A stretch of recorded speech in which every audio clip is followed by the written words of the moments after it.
Continuamos en el programa del profe Morales por Actualidad Radio hasta las 6 de la mañana. Y esta es la hora que el profe Morales dedica especialmente a Venezuela y a nuestro amigo Noel Alejandro Leal, que siempre tiene un norte y no se desvía un milímetro. La libertad de su tierra. Y lo único que me gustaría es que vayan a los archivos. Lo que pasa normalmente con todos los que hablan es que muy pocos resisten archivo, excepto Noel, que todo lo que dice se cumple. Recuerdo que hace unos programas habló de que la oposición iba a pedir el TIAR. Pidieron el TIAR. Y piden el artículo 187, numeral 11, del ridículo librito para salvar al país.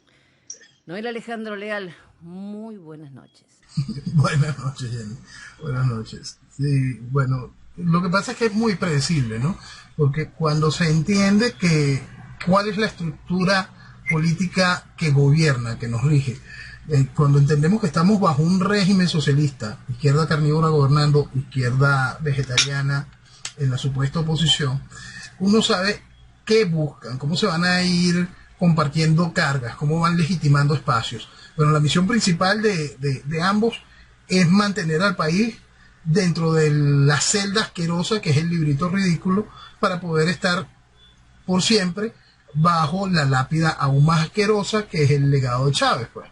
Entonces, teniendo siempre eso claro, de que son lo mismo, entonces uno puede fácilmente saber cuáles son las tácticas dilatorias, lo que van a ir usando. Uno podía anticipar perfectamente cuando iban a hacer lo de la Carta Democrática de las Américas. Yo no explicaba, esto es 100% inútil. Cuando se iba a hacer la solicitud del TIAR, yo no explicaba, esto es 100% inútil, y explicaba por qué no tenía nada que utilizarse ningún argumento del librito ridículo de la Constitución para conseguir la salida del país. Y por supuesto, con esto de esta solicitud ahora de la responsabilidad de proteger el R2P ante las Naciones Unidas, un organismo que no reconoce a Venezuela, entonces, que no reconoce al interinato, que no reconoce al guiado. Las Naciones Unidas como tal reconoce al chavismo, a Maduro en el poder.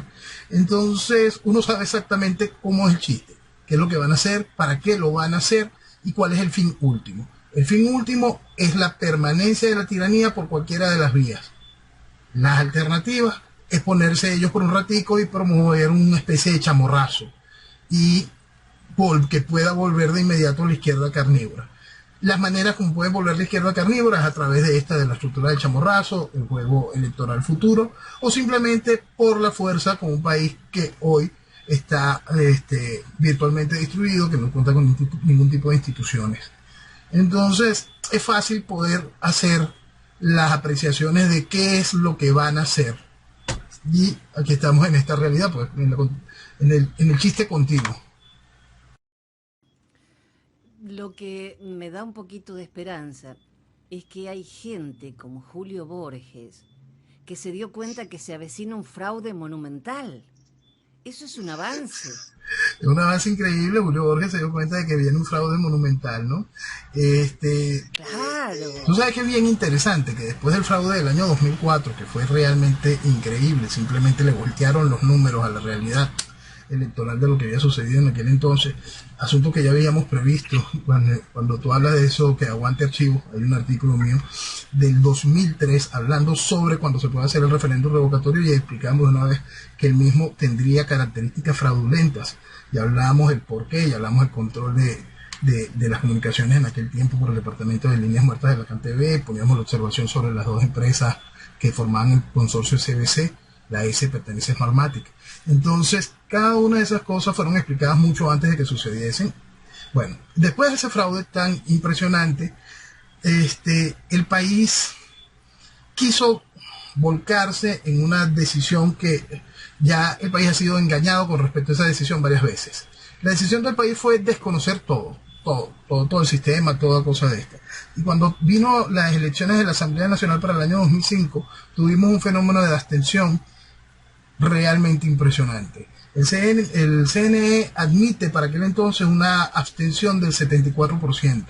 Los números reales, la abstención debe haber alcanzado el 90%. Eso significa el músculo real del gobierno para aquel entonces era apenas del 10, el 12%.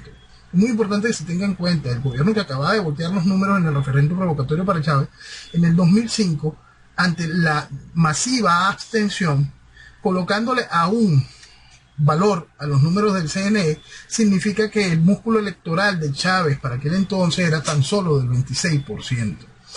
¿Qué hizo la oposición frente a esa realidad? Frente a ellos estaban muy claros de que iba a haber una gigantesca abstención donde que la gente no iba a participar.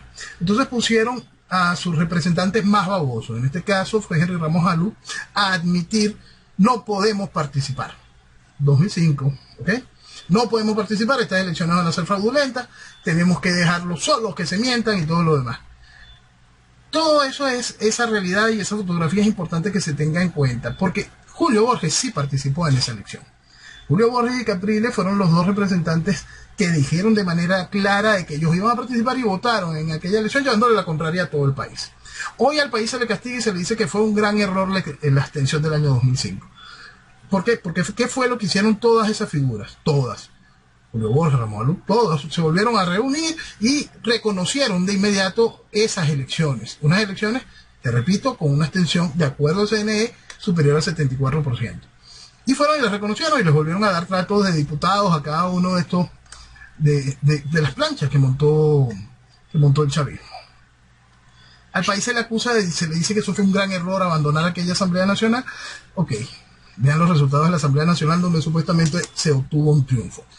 En el 2015, por supuesto, estamos hablando, si el sistema era inviable en el 2005, si las razones eran totales para desconocer el sistema electoral, no importa, llevaron al país en elección, hasta la última que ellos califican como legítima, que es el absurdo que trajo este circo de la Asamblea Nacional. Circo de la Asamblea Nacional que ellos dicen que se garantiza la legitimidad de la misma por 14 millones de votos, de los cuales la oposición tiene 7 millones y pico. ¿Significa que el chavismo tiene 7 millones de votos? Porque si los tiene, entonces tienen que reconocerle la Asamblea Nacional Constituyente, tienen que reconocer que Maduro ganó. Nada de eso se puede reconocer porque todo es una absoluta mentira, todo es un fraude tras otro. Y Julio Borges simplemente hace lo que siempre hace, el ridículo, y la gente se lo aplaude. Ahora la Asamblea Nacional convocará una consulta popular para poner fin a la usurpación. Entonces, ¿esto va a ser antes del 6 de diciembre? Obviamente. Mira, yo no quiero ni entrar en que si hace o si no se hace o si tiene fecha. Mira, Jenny, es que es increíble el abuso, porque esto es abusar de la gente que aún les cree, que creen que de alguna manera esto tiene algún tipo de importancia, ¿no? El país está absolutamente en crisis, el país está destruido, ¿no? Hay un informe de una comisión de la ONU que señala al chavismo y encabeza a Maduro como criminal de lesa humanidad. Esta semana el Departamento de Estado de los Estados Unidos y la DEA calificaron a Maduro como el principal narcotraficante de Latinoamérica.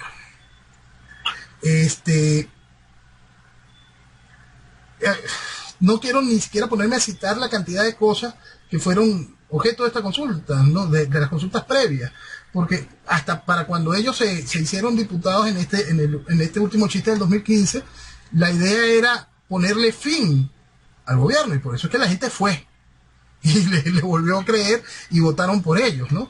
Y después les hicieron, a los 2 años después, compartir un referéndum que pusieron con características de plebiscito, hicieron que la gente le firmara un bojote de papelitos ridículos para burlar de ellos. Que hoy pretendan seguir en lo mismo Mira, es que es un descaro realmente impresionante. Abusan de la gente que todavía les cree algo y con eso intentar conseguir algo de legitimidad a nivel internacional. Es realmente vergonzoso tan solo que se hayan atrevido a plantearlo. El país tiene que expresarle su más profundo repudio a toda esa estructura. Por eso es que siempre hablábamos y creo que es una muy buena oportunidad tener esta declaración, ese planteamiento tan enfermo, como para que el país termine de entender que ya el desgaste es una realidad de esa estructura política. El desgaste existe, pero todavía no existe el desconocimiento. Es el momento de que el desconocimiento vaya del rechazo. Rechazo no a esta decisión, no a esta propuesta. Rechazo a toda la estructura asquerosa que ha hecho esta realidad posible todos estos años. Entonces simplemente plantearlo es una aberración criminal para con un país que está viviendo las realidades descritas y para como el mundo está entendiendo qué es el chavismo, qué es el gobierno. Lo bueno de todo esto es que ayuda a que el mundo termine de comprender. No es posible que esta gente esté diciendo esto frente a esta realidad. Hay un caballero que es el secretario de Organización Nacional de Acción Democrática, Carlos Prosperi, que dice que está creando un comando antifraude, pero acá viene la parte importante, que acate la línea impartida por Henry Ramos Alop.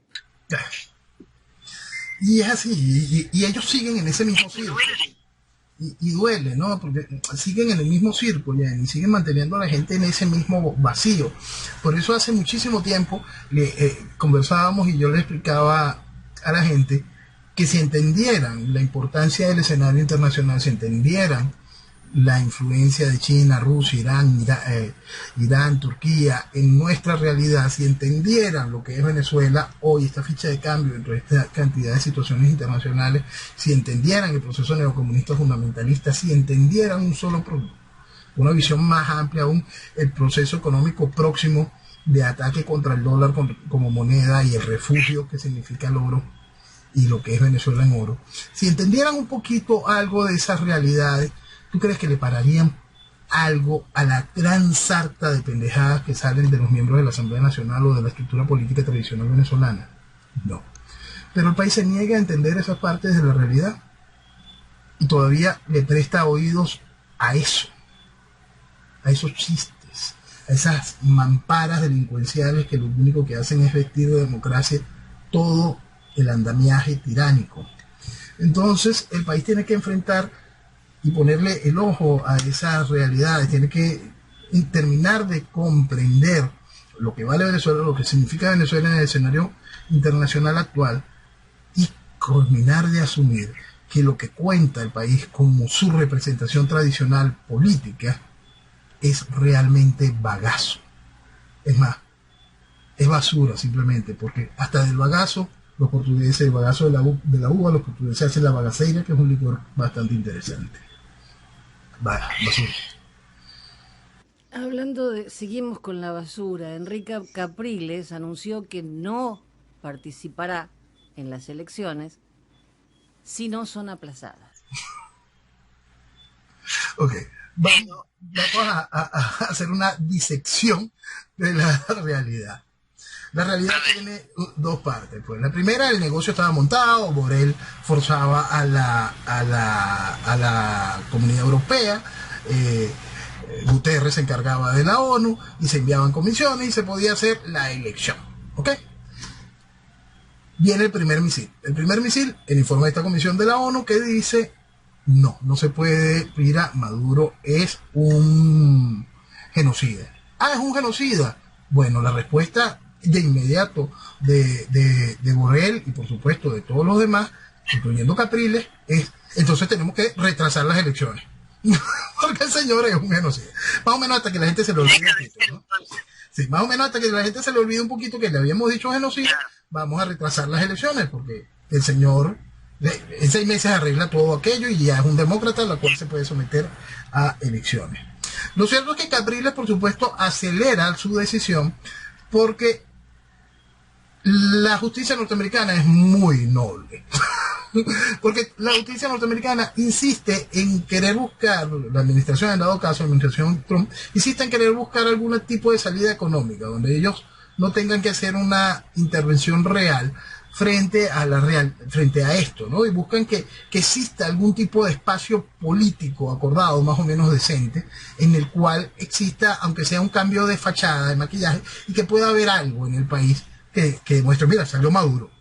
Lo cierto de esto es que cuando la administración Trump y la justicia norteamericana sancionan a un personaje como Bernabé Gutiérrez, que quedó en la dirección ad hoc de Acción Democrática, y él se inscribe al partido en el proceso electoral, Capriles dijo, no, yo no quiero que me sancionen.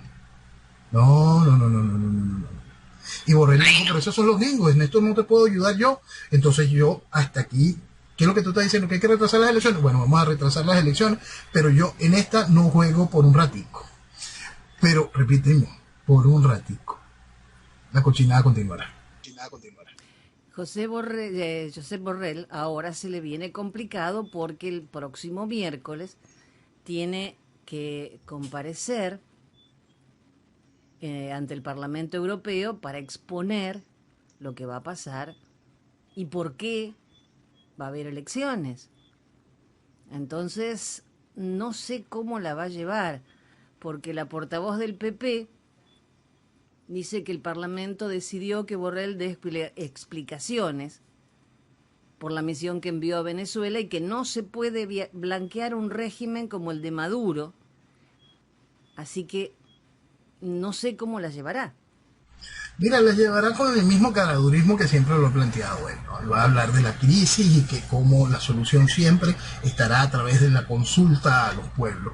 Habrá que admitir que nosotros hemos reconocido la presidencia de Guaidó, pero evidentemente la presidencia efectiva está en manos de Nicolás Maduro y por supuesto hay que conversar para conseguir los trámites de una transición pacífica. Es decir, la cantidad de pendejadas que puede decir las puede decir con todo el descaro y las cuales tienen un fondo entre los que no quieren entender la realidad venezolana. Pues. Y eso conseguirá los aplausos y conseguirá la discusión parlamentaria eterna totalmente vacía, en la cual quizás tengamos algo de luz si el diputado por Vox, Germán Terz, tiene oportunidad de expresarse, y ojalá también se exprese el diputado por el PP, Leopoldo López, papá de Leopoldo López, para que el país termine de ver el ridículo que significa esa figura en el Parlamento Europeo. Lo cierto de todo esto, representante del PP, ¿okay?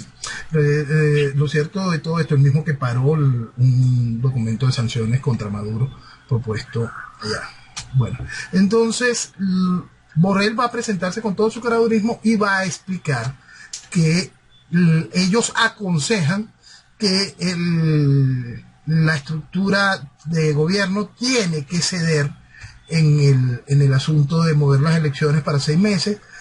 Él mismo hablará del problema constitucional que implica ese tipo de decisiones, porque el periodo de la Asamblea Nacional se vence y por supuesto debería haber una Asamblea Nacional nueva. Él mismo explicará cada una de esas tonterías y será totalmente vacía la discusión en lo que influye para Venezuela, pero en lo que influye para Europa, sobre el ojo de lo que significa Borrell, se va a abrir un espacio bien interesante para que se hagan las investigaciones y empiecen a salir toda la oscuridad y toda la cochinada que Borrell y que el PSOE completo durante los años de Zapatero y toda la estructura de Cancillería española ha sido cómplice y copartícipe de manera frontal en la destrucción de Venezuela.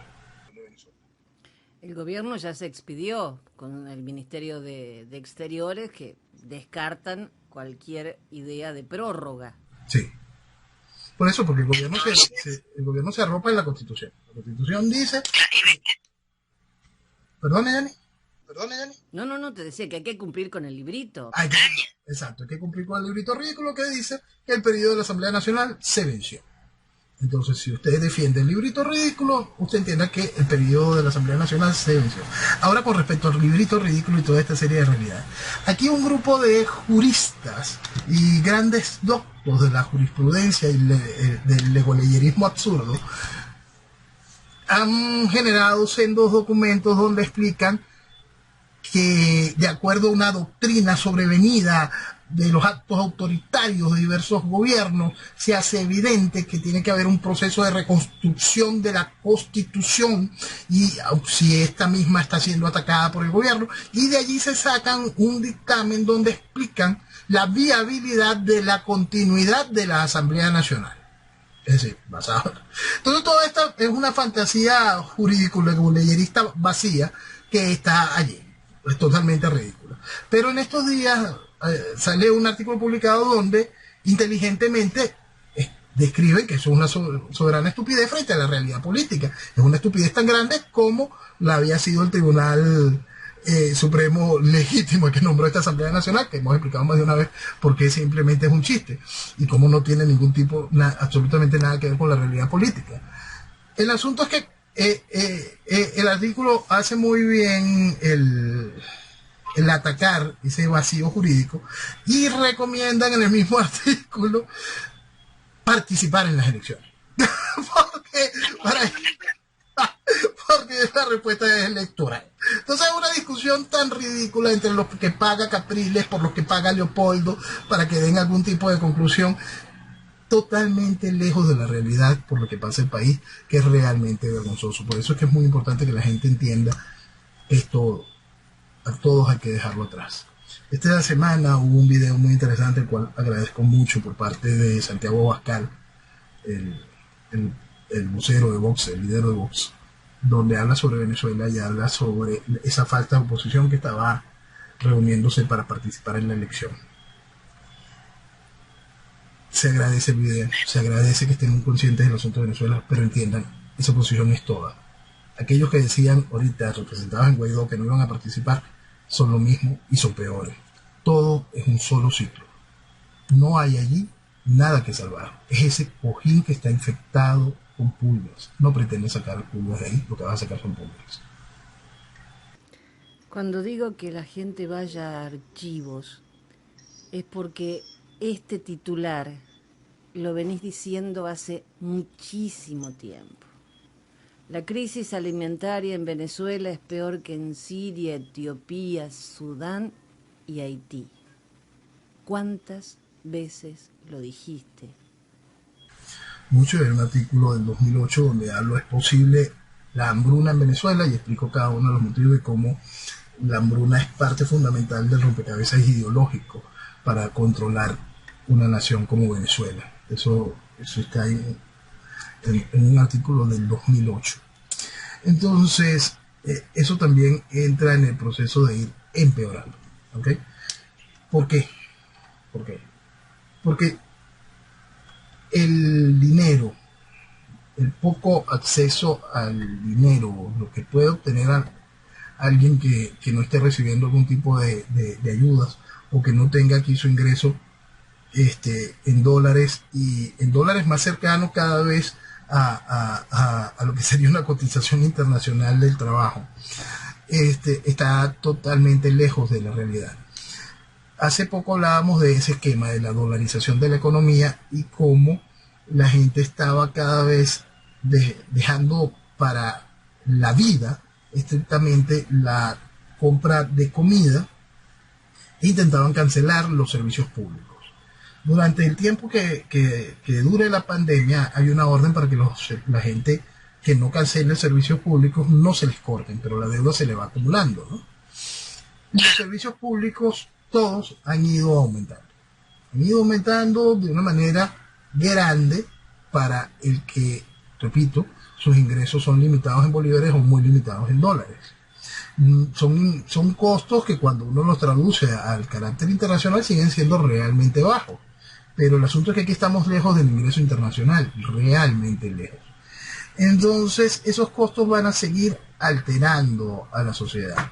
Y eso va a ir generando hambre y más hambre. Porque la gente va a tener que decidir, ¿tengo luz en mi casa o tengo comida en la nevera? ¿O para qué tengo nevera si no tengo ni luz y no tengo comida?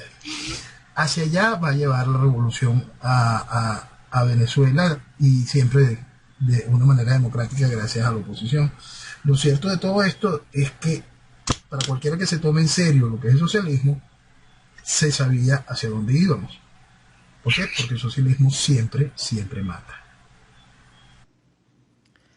Hicieron una investigación banqueros y expertos de la Florida y hablan del dinero sucio. Dicen que hay entre 5 y 7 mil millones de dólares circulando en las calles de Venezuela y se desconoce de dónde vienen. Bueno, como desconocer, no se puede decir de dónde vienen, pero es un problema con la conferencia virtual antilavado de dinero de la Asociación de Banqueros Internacionales de Florida.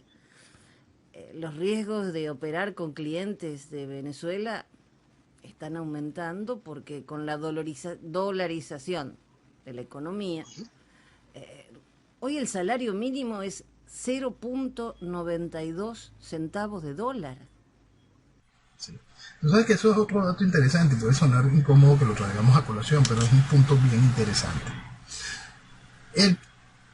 Ese salario mínimo en lo referente a los pensionados es eso, 0.92 de dólar. Y la estructura de los pensionados en Venezuela, la cual el gobierno se llena la boca diciendo que multiplicó y que generó cualquier cantidad de pensionados y todo lo demás. El asunto es que esa estructura donde los pensionados están ganando menos de $1, máximo $1.20, en estos últimos 8 meses, habría que empezar a aplicar, a preguntarse, ¿funciona? Porque la gente está allí, tú ves a mucho adulto mayor, pobrecito, y, también forzado con todo lo de la pandemia, intentando conseguir esa miseria de pensión porque la necesitan, esa irrealidad, porque volvemos, es una irrealidad.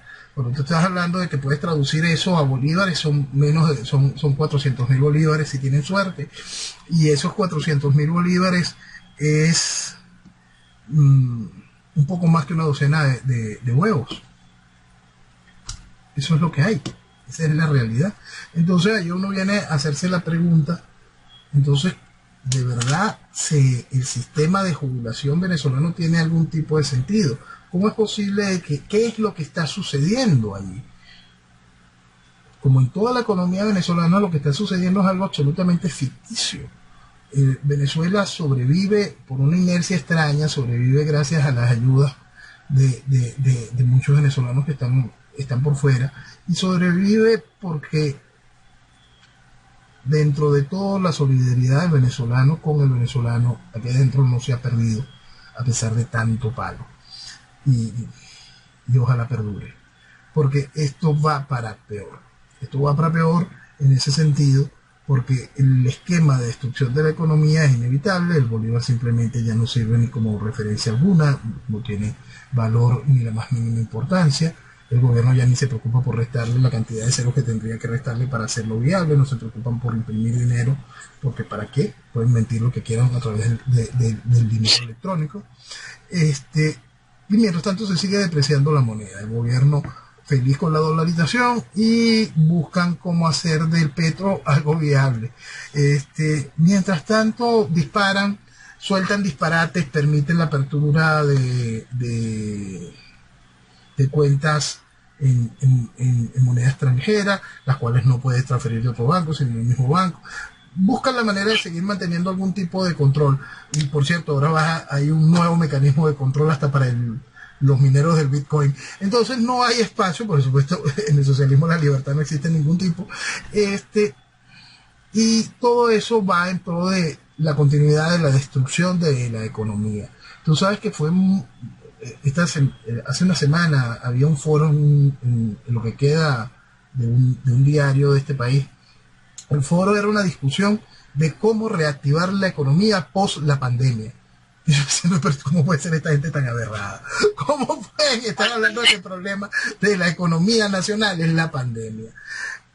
Sí, la pandemia que se llama socialismo. Esa es la única. Es la única pandemia. El nivel de burla, Jenny, es realmente asombroso en todo sentido. Y ese es grandote, de verdad. Abusan de la gente y lo hacen con un descaro impresionante. Maduro reconoció que Venezuela perdió el 99% de sus ingresos en divisas en 6 años. ¿Qué le pasó? Bueno, ellos quieren acusar todo el proceso de sanciones. Lo cierto es que nuestra estructura de refinería no generaste la destrucción de la misma de una noche a la mañana. No generaste durante todos los años de chavismo, se incrementó la destrucción de todo el aparato económico en general para hacerlo nada más vinculado a la exportación petrolera, para el gobierno, a través del control de cambio, tener el control absoluto de las divisas que entraban en el país. Hay una cosa que es muy importante entender. ¿Por qué son las sanciones? Porque lo que estás haciendo está mal. Si las sanciones no te las pongo porque yo quiero quebrarte, yo quiero tu petróleo. No. Las sanciones tienen una razón. Te vinculas al narcotráfico, te vinculas a estados forajidos, lavas dinero, por supuesto, vienen sanciones. Esas sanciones no son ni siquiera directas hacia ti, sino le dices a los demás, si tú haces negocio con esta rata, te vas a fregar. Entonces la gente deja de hacer negocio con la rata. Y eso, si uno lo lleva a la vida normal, es como cuando uno le dice a un hijo, si vas para allá, sabes que te friegas, sabes que pierdes derechos. Porque es así como funciona el mundo y así es como funciona la realidad. Entonces, el chavismo, como cualquier proceso revolucionario, tiene un esquema profundo odio anti-yanqui y por lo tanto destruyen a sus naciones. Increíble. Hay algo que me dejó desconcertada. La Organización Panamericana de la Salud suspendió el derecho a voto de Venezuela por deudas. Solo por deudas. Solo por deudas. Tú sabes que esas cosas son siempre pago. Precisamente en el artículo donde hablaba yo sobre la futura hambruna, explicaba cómo la FAO certificaba a Venezuela como un gran productor de alimentos y unos grandes proyectos de siembra. Y también coloco en ese artículo de cómo la FAO felicitaba a Venezuela por cumplir con sus aportes y una serie de aportes extraordinarios para esa comisión de la ONU. Entonces, a la Comisión de la Salud ahorita no se les está pagando y por lo tanto pierde su derecho a voto. En el momento en que se deje de pagar lo que se le paga a las Naciones Unidas, quizás hasta podamos perder el asiento en la Comisión de Derechos Humanos. Lo dudo, ¿no? Pero quizás.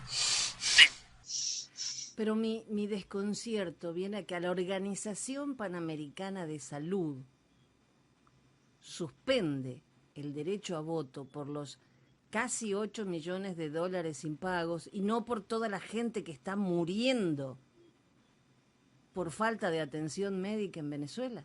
Más allá de eso, si hubiese real preocupación por la salud, estamos en tiempo de pandemia, ¿cómo demonios la Organización Panamericana de la Salud se atreve a tomar este tipo de decisiones? Pero nada de eso importa, porque esa es la realidad de cómo funciona el mundo para la gente que vive pensando que este tipo de organizaciones y entes multilaterales tienen algún tipo de importancia real para la solución de los problemas de las naciones. No, no los tienen, son un cáncer. Pero es que la gente está muriendo antes de la pandemia. Nos contabas lo que era el sistema de salud desde hace años. Desde hace años ese proceso de destrucción nosotros hemos retrocedido muchísimo en nuestras barreras sanitarias. Enfermedades que nosotros teníamos ya totalmente fuera del país han vuelto. Hay brotes de cualquier cosa en todo, desde en el campo, en enfermedades del agro y por supuesto en enfermedades referentes directos al humano, brotes nuevos, mal de Chagas, cualquier cantidad de cosas que ya en Venezuela estaban simplemente... Estaban erradicadas. Estaban totalmente erradicadas. Tú sabes que el socialismo siempre mata y es un proceso de retroceder, igual que estamos en nuestra producción petrolera, igual a la que teníamos en 1934, o estamos en nuestros sistemas de salud, quizás como el que teníamos un poco antes de 1900, por ahí, sí, más o menos.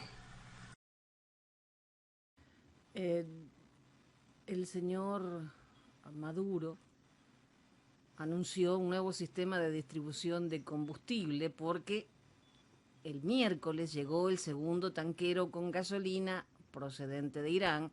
Entonces supongo que por una semana o dos quizá puedan abastecer de combustible, porque esa gran parte de ese cargamento tiene que ir para sus papás en Cuba. Sí, parte del cargamento irá a La Habana. El gobierno anuncia que tiene técnicamente a punto dos refinerías de todo nuestro sistema de refinerías para poder producir un poco más. Entonces, con eso pretender cubrir algo del mercado interno nacional, ¿no? Y junto con esto. Pero ahorita que nombraste este asunto de petróleo, Irán y refinerías y todo esto, vamos a abrir un poquito el espacio frente a un proyecto de ley que va a presentar el gobierno y lo va a llevar directo a la Asamblea Constituyente. Esto es bien interesante porque hay cosas que el país tiene que entender y de manera rápida porque forman parte del desmantelamiento increíble que va a vivir el país. El gobierno va a buscar a través de una serie de mecanismos un proceso de privatizaciones de ciertos asuntos venezolanos en los cuales el Estado tiene. Entonces, eso va a ser muy aplaudido por la gente que jura que Venezuela se puede convertir en una China con el cuento de un país, dos sistemas y que tenga algún tipo de espacio. El cuento chino ese de que la China capitalista es progreso y una cantidad de cosas, mientras el Partido Comunista sigue siendo el dueño de todo. Bueno, frente a esa cochinada de nuestro país tiene una historia bien interesante, bien compleja y bien interesante. Porque más allá del hecho de que tú vayas a empezar ahora a privatizar empresas que te robaste o empresas con las que hiciste un inmenso negocio al pagar un sobreprecio en una supuesta expropiación y después de ese negocio se repartiste las comisiones, ahora vas a venderla y ese dinero ingresará a las arcas del Estado, es decir, de un bolsillo a un bolsillo distinto para seguirse robando lo que van a ingresar de esas supuestas privatizaciones. El énfasis de este proyecto de ley va a ir hacia el área de la industria petrolera. Eso va a abrir las puertas para la privatización de las refinerías. Mucha gente va a decir, mira, sí, nada puede ser del Estado, qué maravilla, todo esto tiene que ser privatizado. Pues pendejo, la gracia es simplemente endosarle esas refinerías legalmente a Irán. Esa es la realidad. Entonces, dejen de querer jugar a estructuras y pensamientos de libre mercado y a progreso, porque mucha gente va a validar la cochinada que plantea hacer el gobierno en la continuidad del proceso de desmantelamiento de Venezuela. ¿Y por qué? Porque son incapaces de pensar en país. Piensan siempre dentro de una jaulita ridícula, dentro de un dogma vacío, sin pensar ni entender, uno, el carácter ideológico del régimen, dos, el carácter criminal del régimen, tres, la capacidad colaboracionista de toda la estructura opositora. Y PDVSA va a instalar un centro de transferencia barco a barco lejos de la costa. O sea que no va a haber posibilidad de controlar lo que hacen. Eso es lo que buscan. Es muy peligroso en todos los sentidos, no solo el control, no solo lo que pueda suceder en cada una de las áreas, no se ve qué entra, qué sale, no hay ningún tipo de conteo, más el riesgo ecológico que significa ese tipo de operaciones, teniendo Venezuela soportes extraordinarios para poderlas hacer en tierra firme, pero el riesgo de los proveedores a entrar en la lista de sancionables es algo que quieren evitar. Y entonces parte de los costos que significa ser un Estado revolucionario, el cual ha decidido mantenerse lejos de las imposiciones del imperio, es decir, la destrucción de sus pueblos. Sí, eso realmente es preocupante. El que no lo entienda así, no sé dónde está leyendo información. Ahora hay otra información de Exxon que se va a el campo Payara de Guyana, donde va a haber para 2024 calculan 220.000 barriles diarios. Exxon ya no está más en Venezuela. No, ya no está más en Venezuela, parte de las empresas que se fueron rápido. Exxon ha sido la empresa que más ha desarrollado proyectos petroleros con Guyana en zonas en disputa con Venezuela. Una de las cosas más importantes de las que ha desarrollado Exxon es en explotación costas afuera, justo en lo que sería nuestra fachada atlántica.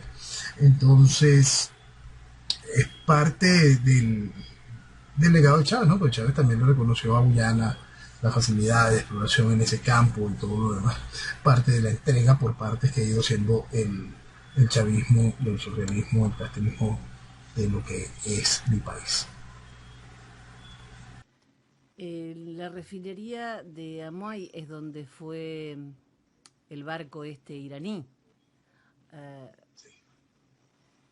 También hay otro barco, pero este es del Comando Sur que volvió a navegar por aguas internacionales y el régimen le dijo que bueno, que van a contestar como deben, no sé, quiso asustar, supongo, pero no se va a asustar nadie. Mandarás una corbeta que pase por el hilito y entonces después la corbeta dirá que tenía GPS extraviado, cualquier cosa de esas y las tonterías habituales de cada uno de esos casos. Lo cierto de eso es que ese tira y encoge va a seguir continuando y tiene hoy otro valor adicional que tiene que ver con algo que hablamos hace rato. Dentro de las diversas situaciones y planteamientos de la política de los Estados Unidos con respecto a Venezuela, vuelven a traer el hecho de que si Maduro renuncia y el guiado renuncia, se levantan todas las sanciones para generar la posibilidad de un acuerdo de transición que lleve al país a unas elecciones limpias y justas, y cada una de esas tonterías, las cuales quedan muy bonitas en papel pero no tienen nada que ver con la realidad. Lo cierto es que frente a eso, el planteamiento, por supuesto, el guiado dice que él lo acepta, él se retira de inmediato, él cede frente a esa situación si Maduro renuncia, como si tuviese algún tipo de importancia la palabra del guiado. Lo cierto de todo esto, adicional a eso, está la respuesta que sí dio el guiado y dio la Asamblea Nacional, que es este llamado a consulta. Esa es la respuesta. No es, ay, sí, yo me retiro, no. La respuesta es, nosotros queremos seguir a la fiesta y ahora vamos a invitar a todo el mundo a un nuevo picnic, a un nuevo compartir y vamos a consultarle. Es impresionante el descaro. Estados Unidos ofreció $10 millones por información que lleve a la captura de Luis Mota Domínguez y Eustiquio Lugo Gómez. Estos señores eran exministros chavistas. Sí, sí. Mota Domínguez fue el responsable del desastre, bueno, uno de los últimos responsables del desastre eléctrico del país. También es causante de lo que pueda suceder en la represa del Guri por falta de mantenimiento. Es todo un ejemplar, ¿no? Y por supuesto, el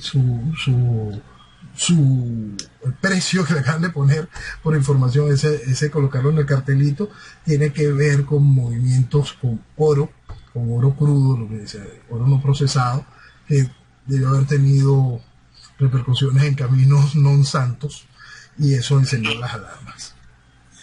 Jenny, déjame alejarme un momento de Venezuela y utilizar a Venezuela como ejemplo para comentar un asunto que me preocupó mucho hoy.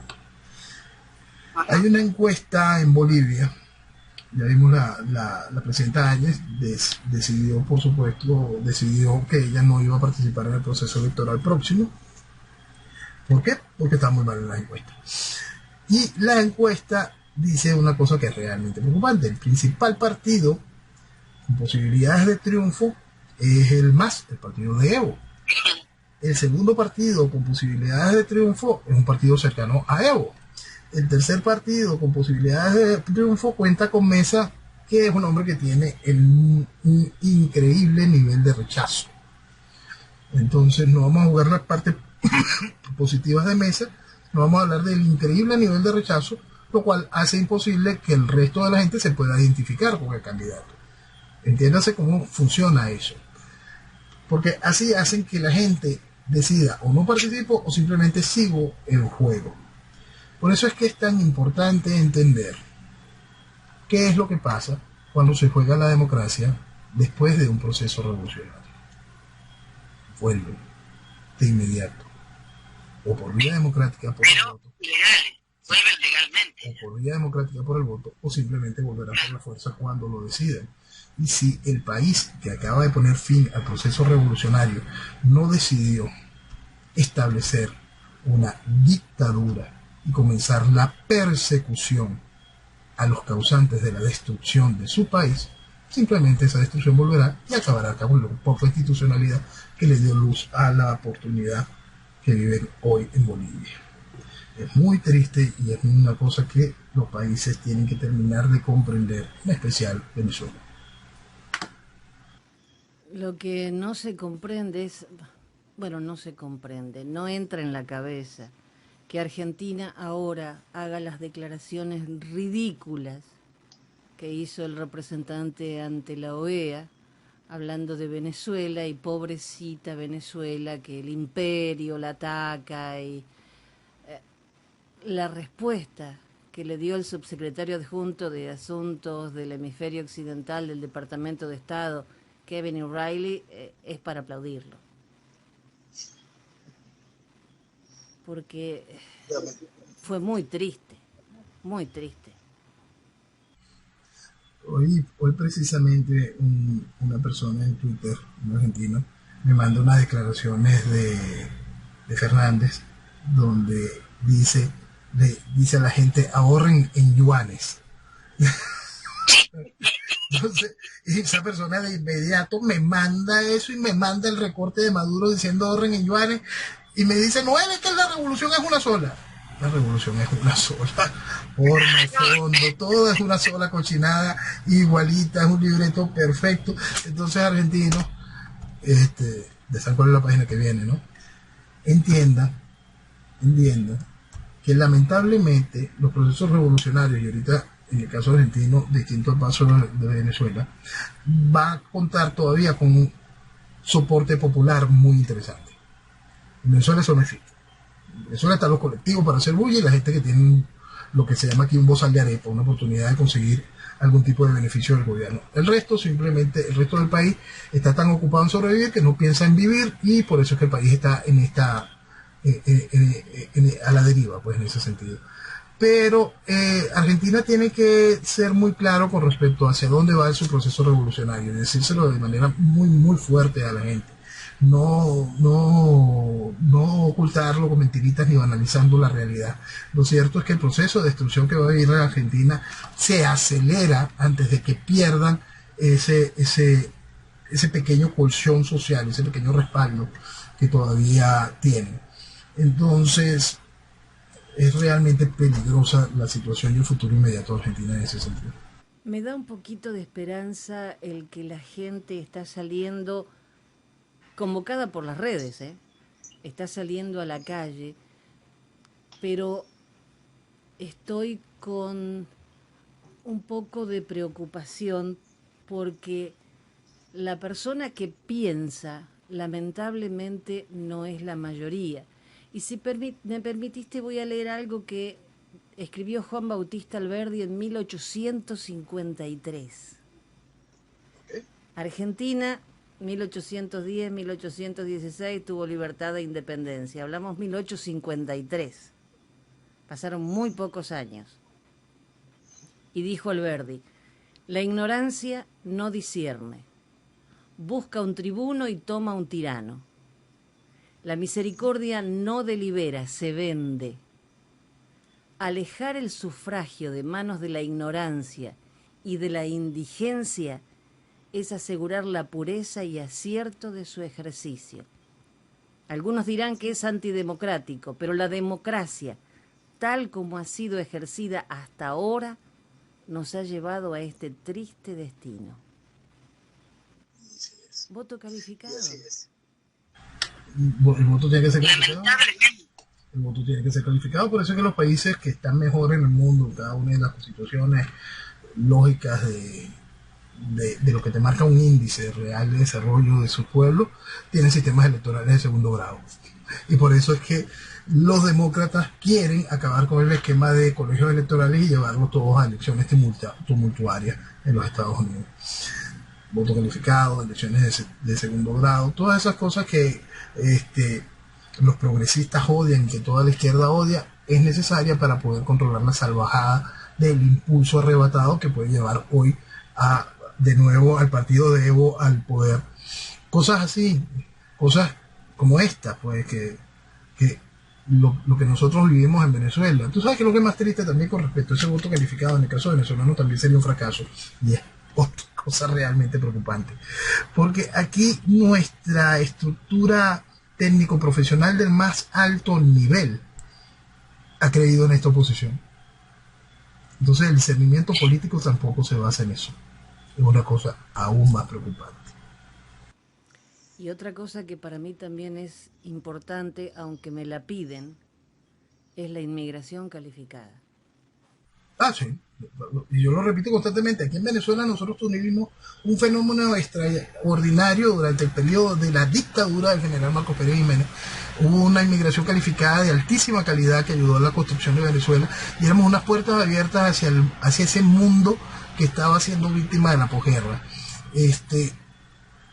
Y esa puerta abierta exigía, no era un corralón, no, exigía. Vamos a ver, usted tiene que tener esto, tiene que tener una invitación de esto, usted tiene que estar calificado para este tipo de labores, nosotros necesitamos tal cosa y tal cosa.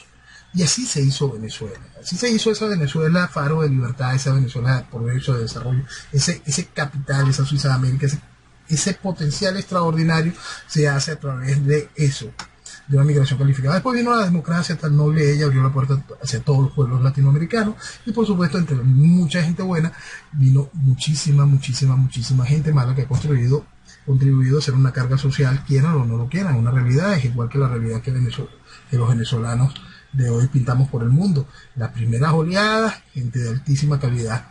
Las últimas oleadas, gente que huye por hambre. Sí. Eso pasa en todos los países, lamentablemente. Los que primero se van son los que pueden, los que tienen un dinero para irse. Creo que ya no nos queda mucho, pero esta noticia no quiero dejarla pasar.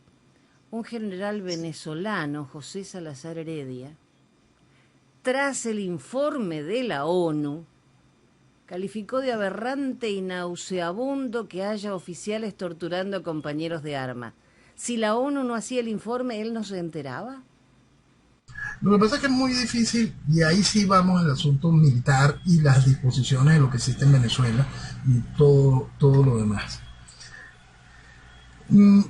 Como en cualquier país, la estructura militar es una logia, y entre amigos se defienden, y entre amigos se toleran, y entre amigos se van ocultando las cochinadas. Entonces a veces dentro de esos departamentos se necesitan que un tercero con autoridad dé una visión del problema para poder marcar la diferencia. Por eso es que siempre con el asunto militar yo explico una cosa que es muy importante. El militar no debe desconocer nunca una orden. Que siempre se dice, hay que desconocer la orden para que el militar... No. El militar lo que está buscando una contraorden. Entonces, en el caso de este general vio la oportunidad de explicar en eso una contraorden y poderle poner voz a un sentimiento que existe dentro de las Fuerzas Armadas de lo que están haciendo muchos de sus compañeros contra ellos y contra la ciudadanía. Porque leerlo da un poco de cosa, ¿no? Sí, lo que pasa es que hay que poner las cosas siempre donde van y entender la realidad militar del problema. El problema de Venezuela tiene una solución militar con participación venezolana, a juro, porque si no tiene participación venezolana, el país quedaría como un Irak. Entonces, por supuesto, ese problema de Venezuela, su solución tiene un componente militar, que a usted no le guste a quien quiera, o la pendejada que quieran decir con respecto a la Fuerza Armada, mirarla todo como un tanque de corrupto, sucio. La misma existe tanto en uniforme como sin uniforme, se explica constantemente. Hay venezolanos realmente podridos y asquerosos con mucho poder sin uniforme. Igualito los hay con uniforme. Igualito hay venezolanos nobles con ganas de construir un país con y sin uniforme. ¿Y qué es el petroinmobiliario? Ya habían sacado un petro aduanal y otro petro. Mira, no es otra manera de robar. Es una manera para incentivar después mañana una serie de créditos, los cuales no se pagarán y se utilizarían para el clientelismo político. Nada que tenga relevancia real más allá de la continuación de las metodologías de corrupción que se supone. Noel, ya se nos ha terminado el espacio. Te agradecemos que desde Venezuela nos cuentes lo que está pasando, que siempre tengas un mensaje claro, porque escucharte es escuchar lo que realmente pasa y nunca cambias tu norte. Eso es muy importante en estos momentos en que la gente necesita a alguien que hable claro, sin vueltas, y que no se contradiga nunca. Por eso te agradecemos tanto que nos dediques una hora todas las semanas, porque sabemos que si queremos escuchar qué pasa realmente en Venezuela, tenemos que escuchar tu mensaje y que resistís cualquier archivo, cosa que no puede decir casi nadie. Gracias, Jenny. Agradecido, un honor, y gracias a ustedes por la oportunidad que nos han brindado ya durante tantos años. Gracias. El profe Morales dijo que esta es tu hora, así que seguimos siempre. Y como siempre, viva Venezuela. Buenas noches y que viva Venezuela.